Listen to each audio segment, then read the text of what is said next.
In this video, we're going to go over the use of the personnel action form. The personnel action form is meant to be used if an employee is going to be transferred to a new division, if there is a termination that needs to take place, if there's a pay rate or a title change, or the employee has some change in their banking information. So before we start, we need to go to the GoFormz app on your mobile device or on the GoFormz website from your computer and log in. And once we're here, we're going to click on the New button in the top right corner of the screen. And this form, again, is in the HR Forms folder. So we're going to click there, and we're going to select the Personnel Action Form. Now we're going to change the name of the form to reflect the employee. And we'll just click out of there once we've edited the name. And then you're going to start by entering the employee's name and ID number. This is the date that you're filling out the form. So by default, it's going to show the date of today. So we're going to just enter the employee ID number, and then you're going to enter your name here as the preparer. And then you can see that we've got 3 different types of personnel actions. Like I said, there's a division transfer, a termination, or a payroll status change. And if we select the payroll status change, then we have an option for either a pay rate and a title change or a banking change. When you click on one of these options, the fields for that section become visible and are editable at that point. And so here, if I select the payroll status, then I've got to check one of these 2 options, and then those fields become available. For now, we're going to go ahead and select a division transfer. This is meant to notify payroll and HR regarding when employees move around from division to division. And you'll need to have a sign-off from the new division manager just to approve that this is happening. So I'm just going to choose here South Texas. I'm just going to put here needs help. Then you want to select the date that this transfer is going to happen. And then finally, if this is a permanent transfer or a temporary. Permanent meaning that they're going to stay there and work until the job is done.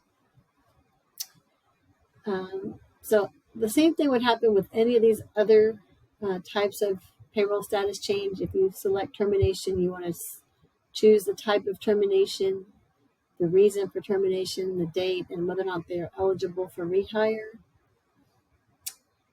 If it's a payroll status change, whether they've got a pay rate change or a title change, you'll want to select those options and enter any of the pay rates that are going to be different. So here, you enter the previous pay rates and then the new pay rates.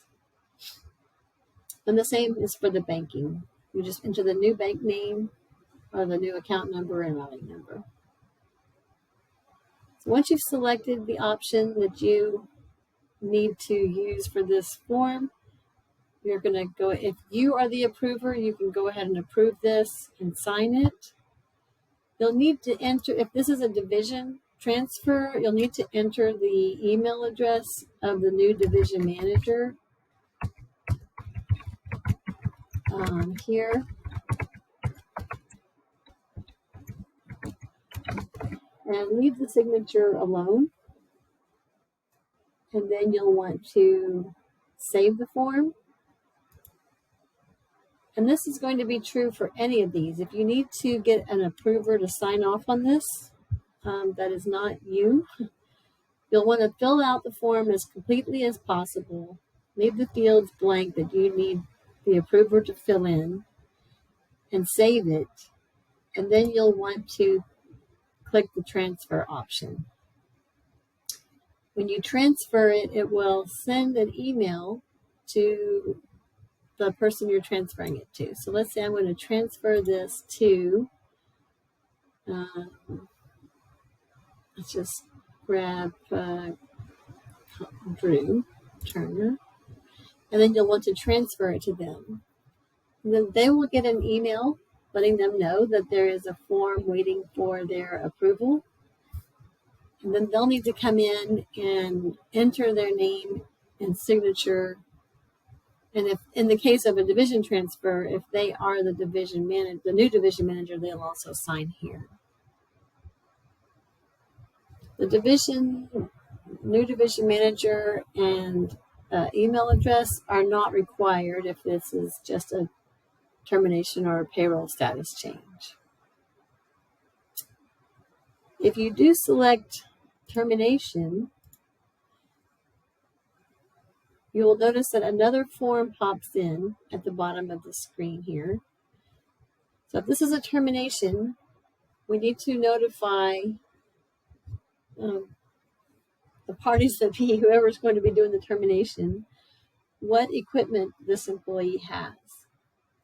So as we begin to use GoFormz and we are collecting this information at the new hire point, we will be able to pull that detail into this form. But until then, we will need to fill this out as soon as you know that they are going to be terminated.